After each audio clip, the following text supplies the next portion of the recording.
Dapat alam mo ito kapag nag-a-apply ka ng cleaner o housekeeping dito sa bansang Saudi Arabia.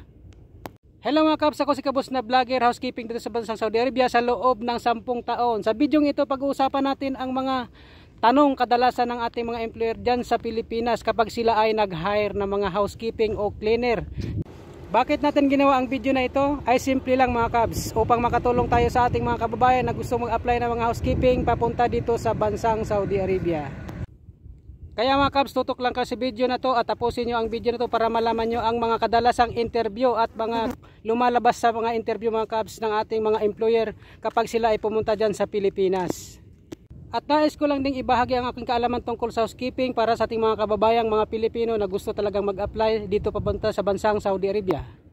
At lalo na mga kabs sa paggamit ng mga chemical at mga experience sa paggamit din ng mga makina dito sa bansang Saudi Arabia bilang housekeeping sa loob ng 10 taon. Kaya mga kabs, huwag natin patagalin pa, narito ang mga interview na kadalasang tinatanong ng ating mga employer dyan sa Pilipinas kapag kayo ay na-interview o nag-apply dyan sa Pilipinas mga kabs. Ang una mong malaman dapat mga kabs sa mga interview ng ating employer sa Pilipinas ay ang iba't ibang uri ng mga chemical na ginagamit dito sa bansang Saudi Arabia o sa Pilipinas man. Yes mga kabs, iba't ibang uri ng chemical na panlinis mga kabs. Example dyan mga kabs ay ang Virex para sa disinfectant at ang Stride naman ay ginagamit sa flooring. Yan ang mga sample mga kabs ng mga iba't ibang chemical na mga ginagamit dito sa bansang Saudi Arabia, ang Virex at saka Stride. Pero marami pang mga chemical mga kabs na ginagamit dito ng mga cleaner na mga panlinis. Yung nabanggit natin mga kabs ay ang example lang po yan para may mabanggit kayo na example kapag kayo ay na-interview ng ating mga employer dyan sa Pilipinas. Pangalawang dapat mong malaman mga kabs ay ang iba't ibang uri ng mga machine o makina na ginagamit panlinis mga kabs dito sa bansang Saudi Arabia o sa mga dati mong trabaho mga kabs. Kailangan malaman mo yun mga kabs para masagot mo ang mga interview kapag ikaw ay tinatanong kung anong klaseng machine ang ginagamit panlinis ng mga housekeeping o cleaner. Ang halimbawa mga kabs ng mga machine panlinis ay ang polisher, scrubbing machine, vacuum machine at buffing machine mga kabs. Yan mga halimbawa ng mga makina na panlinis dito sa bansang Saudi Arabia at dyan sa Pilipinas. Siyempre naman mga kabs, kung may experience ka sa housekeeping, alam mo naman siguro ang mga makina na yan. At yan din mga kabs ang kailangan mong malaman para masagot mo ang iba't ibang interview ng ating employer dyan sa Pilipinas kapag sila ay pumunta. Halimbawa, bibigyan kanila ng tanong, give me machine that used for housekeeping, for cleaning. Sagutin mo mga kabs, buffing machine, polisher, vacuum machine. Yan ang sasagot mo mga kabs. Pangatlong dapat mong malaman mga kabs sa mga interview ay ang demonstration na mga tanong. Halimbawa mga kabs, ini-interview ka ng isang employer, kailangan ng employer ng demonstration. Halimbawa, paano ka maglinis? Anong mga hakbang ang unang gagawin mo kapag may mga natapon na chemical? Anong mga gagawin mong una? Kaya tinatawag ito mga kabs sa pangatlong natin ay demonstration. Kailangan ang demonstration mga kabs para malaman nila kung interesado ka talaga sa trabahong ina-applyan mo at alam mo ang posisyon na ina-applyan mo mga kabs. Ang mga sample sa demonstration mga kabs ay kung paano ka maglinis ng kubita, toilet, paano ang una mong gagawin step by step. Yan ang mga kadalasang ipademonstrate sa iyo mga kabs kapag ikay in-interview dyan sa Pilipinas. Halimbawa naman mga kabs, kapag ikay nag-apply ng housekeeping papunta sa hospital, ipademonstrate sa iyo mga kabs kung paano ka maglinis ng chemical na natapon sa sahig. Ipademonstrate sa iyo ng employer kung paano mo ito linisin, anong mga hakbang ng unang gagawin mo, anong mga pamamaraan na unang gagawin mo, step by step mga kabs, ipademonstrate sa iyo mga kabs. Kailangan mag-practice ka mga kabs paano mag-demonstrate ng mga paano maglinis mga kabs. Pang-apat mga kabs na dapat mong malaman ay ang manual materials ng mga housekeeping o cleaner. Ano itong mga manual materials ng mga cleaning o housekeeping mga kabs? Ito ay wiper. Wiper mga kabs ang kadalasang ginagamit namin dito o pangunahing ginagamit namin dito sa bansang Saudi Arabia kapag kami ay naglilinis mga kabs. Kasunod niyan mga kabs ay ang squeegee o yung pansalamin mga kabs na ginagamit ng mga Jollibee sa pagpalilinis ng mga salamin. Yan ang squeegee.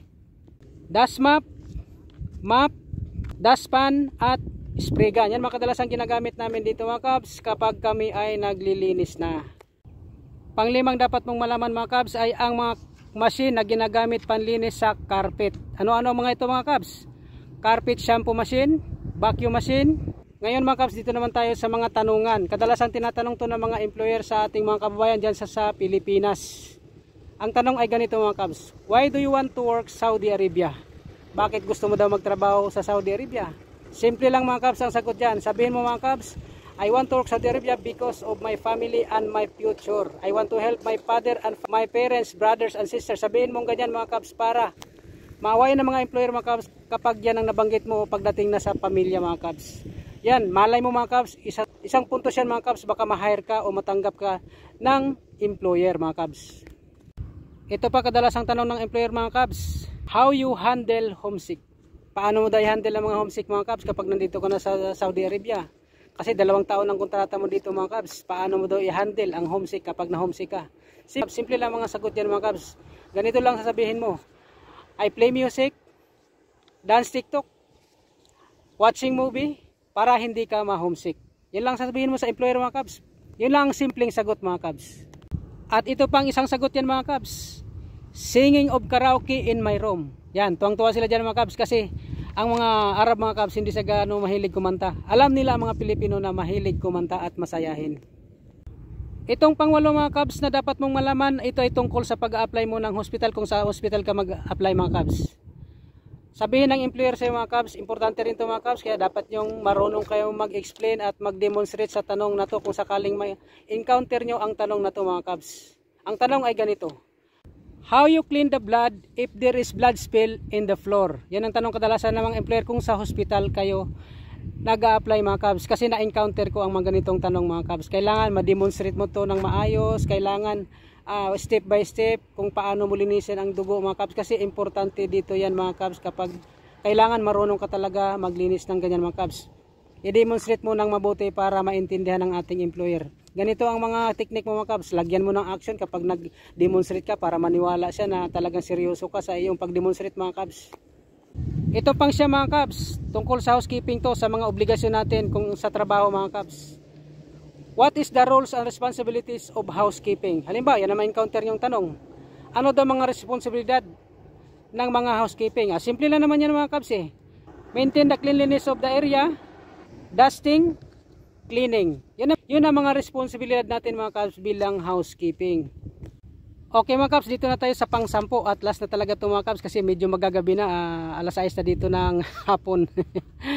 Ganito ang tanong halimbawa ng employer sa inyo mga kabs. Importante rin ito mga kabs. Tell me about yourself. Yan mga kabs, ipaliwanag mo ng maayos yung tell me about yourself yan. Kasi maraming bumabagsak yan mga kabs kung paano yan sagutin mga kabs. Pero bigyan ko kayo ng example para naman may example kayo, may idea na kayo mga kabs. Ang tell me about yourself mga kabs ay hindi lang tungkol sa sarili mo kundi tungkol sa trabaho mo, sa mga previous na trabaho mo mga kabs. Halimbawa, ako si Mr. Rambo. Nagtrabaho ko dati sa mga Reliance Company, sa Mercury, kung saan mga experience ang babanggitin mo mga kabs. Yun mga highlights mga kabs. Huwag yung lahat, ikwento mo lahat mga kabs ng tungkol sa sarili mo. Ang tell me about yourself mga kabs ay tungkol yan sa mga highlights ng mga experience mo mga kabs, para malaman niya ang buong kwento mo, buong experience mo mga kabs. Kasama na rin ang degree mo mga kabs. Yun ang ibig sabihin ng tell me about yourself mga kabs. Mamaya mga kabs, makwento mo pa yung kabiguan mo sa buhay, mga love life mo mga kabs. Hindi yung ibig sabihin mga kabs. Kailangan doon yung experience ng mga trabaho mo mga kabs, sa mga previous, yung mga highlights lang mga kabs, kung saan ka nanggaling, anong degree ka, anong natapos mo. Yun ang mga tell me about yourself mga kabs. Ilang taong ka na nagtrabaho doon sa kabilang kumpanya. At kung nais nyo malaman ang iba pang interview ng mga housekeeping, kalkalin nyo lang akong video. May mga ginawa natin mga previous video mga kabs. May ginawa natin mga previous video na mga about sa interview sa housekeeping para makatulong sa inyo para pumasa para sa ating mga baguhan. At sa mga aspirant housekeeping papunta dito sa bansang Saudi Arabia. Okay mga kabs, dito nagtatapos ang ating video. Kung bago ka palang nanonood sa aking channel, huwag mong kalimutan mag-subscribe sa ating channel para ma-notify ka sunod ng mga video na aking gagawin. Ako si Kaboss na Vlogger. Maraming salamat sa iyong panonood at suporta.